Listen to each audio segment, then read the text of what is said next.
under God, indivisible, with liberty and justice for all.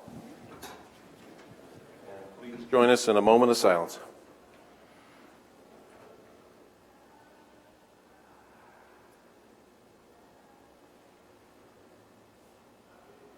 Thank you. Amen. We're going to start off with citizen concerns, round one. Any concerned citizens? Oh, you got the journalist dream job there. Have him run the camera. All right, move on to approval of the agenda. All right, I'll move that. Second. Motion by Raddick, second by DeWitt. Any discussion? All those in favor say aye. Aye. All right, passes 4-0. Move on to the consent agenda. Items 3 through 7 constitute a consent agenda of routine action items to be considered by one motion. Items pass unanimously unless a separate vote is requested by a board member. Item 3, approval of the minutes of the February 18th, 2020 meeting. Item 4, approval of claims. Item 5 from Board Administration, approval of a resolution thanking and commending Donald Groves for his years of service in Woodbury County. Item 6 from the County Treasurer, approval of resolution of abatement of taxes for Lake Forest Mobile Home Park. Item 7 from Human Resources. A, approval of memorandum of personnel transactions. B, authorization to initiate hiring process. And C, approval of retiree request to remain on county health insurance plan. Any discussion on any of those items? I'll move approval of the consent agenda. I'll second that. So without any further discussion, all those in favor say aye. Aye. Anyone opposed? Passes 4-0. Item 8, secondary roads. A, consideration of approval of federal aid swap project agreement for project number 135. Yeah, 135.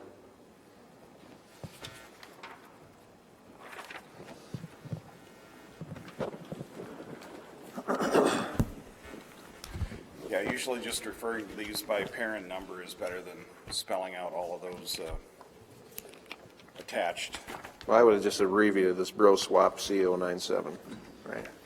Well, every one of them is numbered CO97. It's a parent number that changes, so. What this project is for is to replace the bridge on K67, also known as Hancock Avenue. It's just south of the intersection of 220th Street. We had to close this bridge last fall due to failure of substructure components. We've been able to accelerate the development of the project, and we're shooting for an early summer letting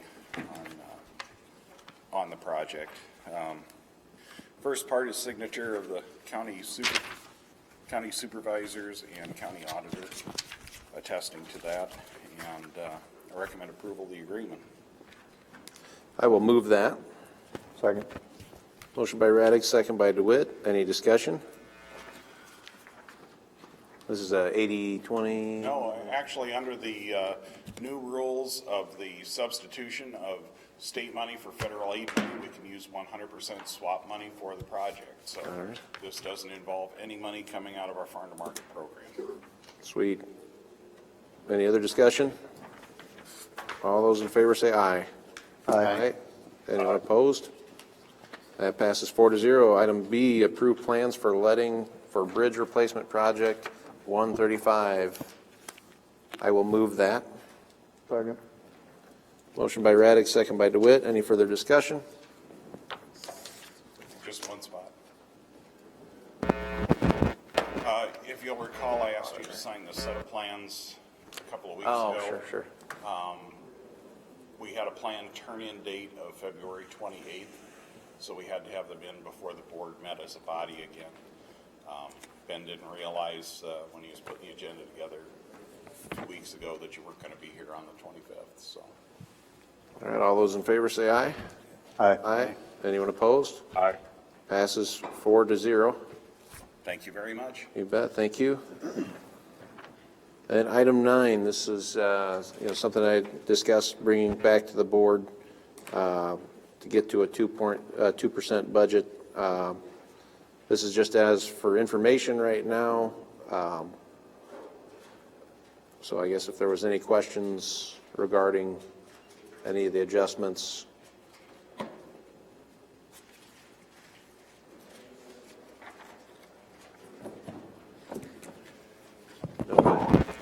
Anything Could you from, kind of explain it for people that yeah, are, big crowd that's tuning in? big crowd here?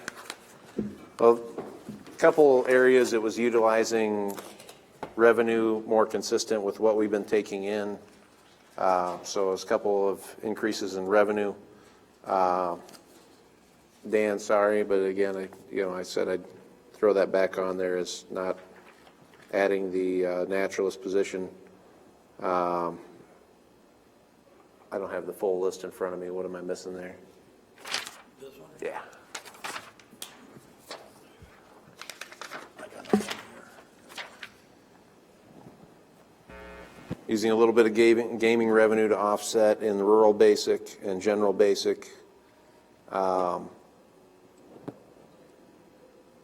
then the utility assistant paid out and general relief. I talked with Jean Logan too, so she understands that this is one of those things that if she does have a huge surge in the need for that, we can come back and seek an amendment on that, but this is more consistent with what's been going out. And then the further reduction of the fund balance on the liability fund will still be better off than what we've been in past years on our liability fund. So if there's any questions on that. You're using 51,000 of gaming revenue? Yes. What's our balance on that? We have approximately 377,000 unallocated at this moment, before any of this. So, Which, that's probably less than we used last year, wasn't it? last year we used 201,000 Right. in gaming revenues. But again, that's all based on that we're going to get it. Correct. Based on estimates for next year and carryovers from this year. So, and we're just, he's trying to get down to the 2.99 or 2. It's 1.99, we're just under the 2. It still leaves enough money in gaming revenues to have other things come up during the year, because that's the only fund basically you got any options to use it for anything. And that's kind of what I thought gaming revenue was for those things that pop up. But we'll have more available for next year as far as for things that could pop up than what we had last. As long as the building don't fall down. Sure, yeah. That's what happens when you start making budgets based on future. You never know the future. The legislature could change the law, who knows? But I still think we're better positioned next for those kind of situations with what we've got going on under this plan than what we have been in the past, and we get to that 2%. I just hate to have the first year that, they have that new rule in place that we're going over it. If you look at what spending increase over last year was, to go to a 5% spending increase versus a 2%, that's a big difference. So there's about $500,000 there in those suggestions, about 502,709, was it? So. But the difference between 1.99 and 2.1 is just that it would take a 4-0 vote instead of a Correct. Correct, super majority down, just simple majority, correct. And if these proposals are adopted, as is shown in the packet here, I showed what the reductions would be if they're all adopted, just based on these reductions, then what our final tax rate would be, which if they're all adopted, it'd drop our countywide levy by 12.8 cents, it'd drop our rural levy by 15.4 cents. And then that's kind of a little more consistent with what I thought we were kind of telling the public on if our jail referendum passes, where we'd be. And of course, we don't know whether that passes till tonight, so that's why I have it on as information, and we can decide as a board next week. Any questions, or Matthew, any questions over there? I was going to reiterate Mr. Pottebom's point that part of the motivation for this, obviously, for us as a board is that we need to pass the budget, and we do need a 4-0 vote unless we get to this 2% asking. So I just want to ask again if the current budget as it is, if this really is a case where certain members of the board would not be supportive of the budget, And then also, are there any disagreements on any of these items listed in this information item for next week? My disagreement, of course, is getting rid of the naturalist position. I prefer to have it in there. And just for the public's sake, anyone paying attention, it's a position that was added a few weeks back. It's not a position that is already hired and somebody would lose their job, just to clarify. Just based on whether you believe it's needed or not. Any other discussion? Like I say, it is just information for next week. All right, seeing no more discussion, we'll move on to item 10 from Board Administration, another informational item, public forum for questions and discussion of the Woodbury County Law Enforcement Center project, the March 3rd public referendum, and the duties of the Intergovernmental Authority. Well, I guess I'll take that again too, because Dennis and I had our last few meetings, and the authority, Ron and I had our last few public meetings getting out and answering questions, and I really feel like we've done all we can to get the message out there, and it's in the hands of the voters. And, you know, obviously as a board, we're asking for the support of the voters. Again, I do kind of want to reiterate how incredible it seems that we've gotten to this point from even 4 or 6 months ago, to work with the city of Sioux City as closely as we've had to create the joint authority. Thank you, Ron Wick, for all your volunteerism and help pull you out of retirement and put you to work.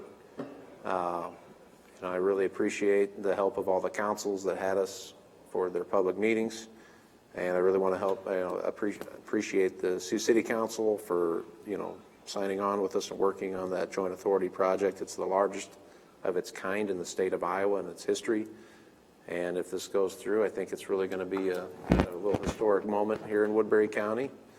So I just thank you all who have worked on it so hard over the last year and a half, and even beyond that, probably 10 years really.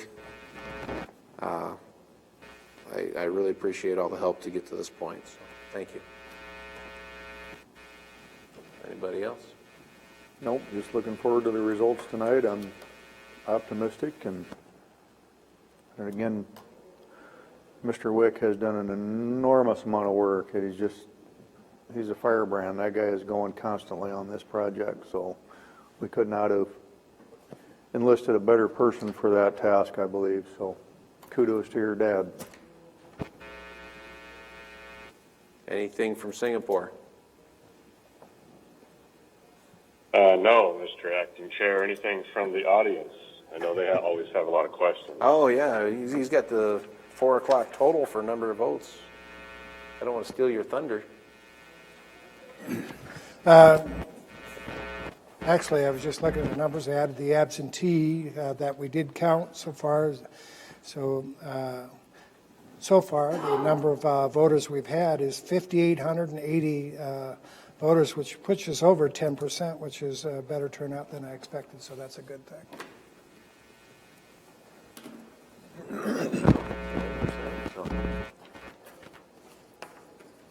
Any other questions, comments?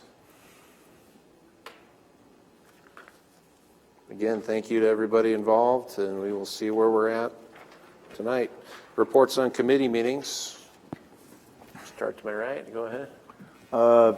Attended my first meeting at the Rolling Hills Governance Board for Mental Health. Don Menser came in with a report detailing how state legislature is considering adding 3 voting members to each government board, 1 ex officio, 1 detailing use, or I should say something to do with juvenile mental health. I'm not sure the nomenclature to add that, but the concern at the governance board meeting, seemed to be that the state wants to add 3 voting members to each 2080 agreement for each governance board, each regional mental health board. And I think generally the thinking is these are going to be 3 voting members that that are not elected, they really don't have to answer to anybody. There'd be no downside to them voting and representing, taxpayer money. So obviously there was a lot of scenarios. What if it's a region like we used to be here with Sioux Rivers of 3 counties, and you'd add 3 non-elected voting members? That could really muddy the waters as far as, those that are elected could be held accountable for something that 3 other voting members that had no skin in the game could be driving the bus on that issue. And it's granted, I think that juvenile mental health is a viable and worthy cause, but again, it seemed to be the consensus that it's a little disturbing that now we can have a 2080 agreement on a governance board that includes non-elected members. And Making budgetary decisions. well, and I asked the question: Are there any other 2080s, say between a city and a county, where there's citizen voting members? And nobody could come up with any. That, I mean, perhaps they exist, but it's still a matter of taxpayer money and how this is going to be fleshed out. As before, I've questioned whether or not the legislature is thinking this through and thinking of the ramifications that you can have from voting members that just don't have to answer to anybody. So, No accountability. yeah, exactly. It was just like, it's a little, it just bothers me. I don't think the legislature is thinking this through. Not the first time I've said that for issues regarding the state legislature, but I don't agree with it. And from follow-up emails I've seen, it doesn't look like we're not going to change the course of the pending legislation of the bill that will take effect July 1. So kind of frustrating, very frustrating. I would totally agree with those concerns. I remember this being discussed at ISAC last year, and I don't think there's any shortage of input at those meetings, as you're well aware now, Supervisor DeWitt. And it's just a slippery slope where, why not have the CEO be a voting member, and where do you go from there? It just really dilutes the influence of elected officials. So I hope that the legislature does not take that step. Agreed. Thank you. Anything else any questions for Rocky on that? All right. Matthew, I doubt you had any committees over there, right? No, sir. All right. Happy to report, though, I still do not have the coronavirus. Excellent. Marty, any? No. I have 2 updates. Regional Workforce Development Board. So we would have had our 2080 on the agenda today, but we kind of had a midweek call from Region 8, and they're looking to merge with our region, which is Region 12. So we might have another consolidation on that. I have a number also on the transaction as far as a payment per transaction as the fiscal agent. So every transaction we go through for the Workforce Development Board, they would pay $20. So you do get some revenue. I don't know how many transactions they have in a year. So that's the update from Workforce Development. The other one was Siouxland Human Investment Partnership. We had a closed session item from that was pretty important this last week. But again, as a closed session, we can't talk about that publicly. But if you have questions as board members, just let me know. Moving on to citizen concern. Yeah. Citizen concern round 2. The engineer is quick to raise his hand. I just wanted to give the board a real quick report on the public hearing last Thursday night. Very good. On the environmental assessment for the new interchange. We probably had between, I'd say, 50 and 65 people at the hearing. The majority of them were landowners and families of landowners and friends of landowners. And the the mood in the room was opposed to the project, which isn't surprising. It's a change in the way properties down there are being used. Nothing was brought to light by any of those who commented that would have any impact on the environmental assessment, which is what the hearing was about. That has more to do with the effect of this on the landscape, whether or not it's interfering with the electrical lines that are out there, wetlands, historic properties, those type things. The total taking for the proposed project to meet all the right-of-way needs is 62 acres for the interchange and the connecting roads. It connects about a quarter mile south of 235th Street for the board's information on the Port Neal Road side. So it comes between two homes there. On the other side, it connects at the current intersection of 235th Street and Old Highway 75, where we already have a railroad crossing in place that could be improved to accommodate the project. All of the comments, both written and verbal, were recorded. Those will be shared with the Iowa DOT and the Federal Highway Administration as part of this process.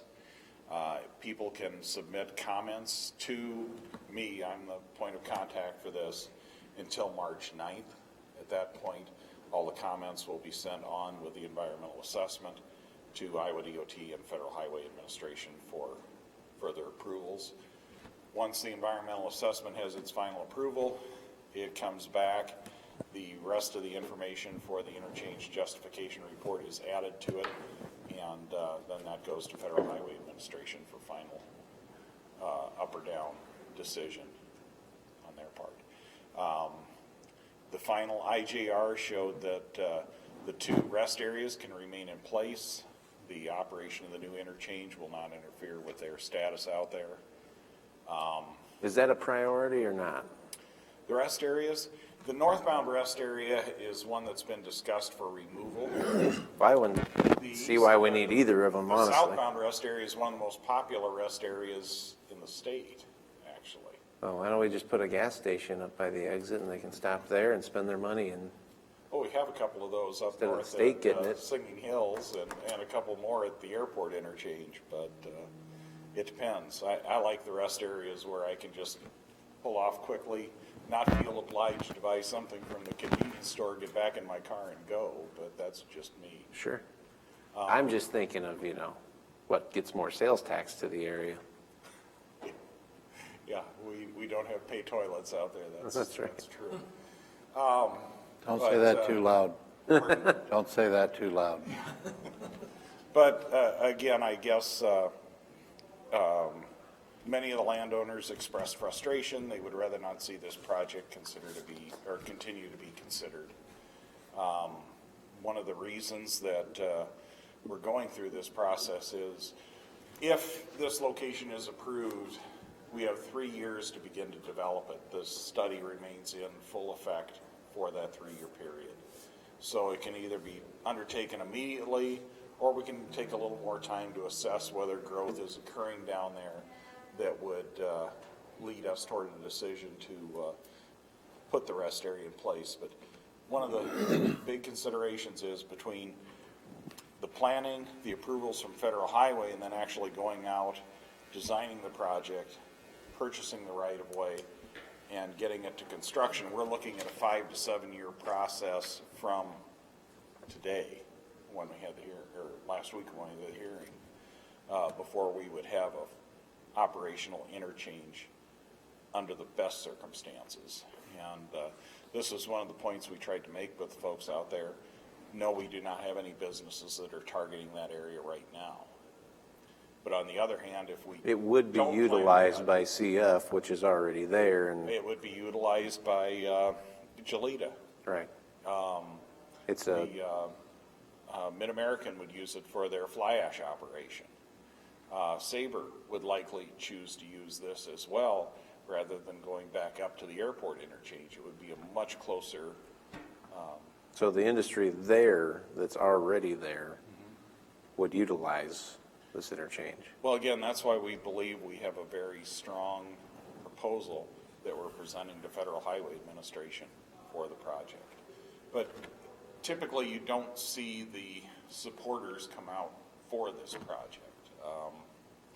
Chris McGowan was there. Dave Carney, the Public Works Director, was there. But again, the majority of it was landowners, their family, and their friends. And again, that would be they wanted to have the opportunity to express their opposition to the project. So, thank you. Thank you. Any other citizen concerns? All right, board concerns. Rocky. None at the moment. Matthew. No, thank you. Marty. Nope. I had one other thing that came up. In Matthew's absence, I was asked to receive the award from Site Selection Magazine for our MSA. Was #1 in the category again.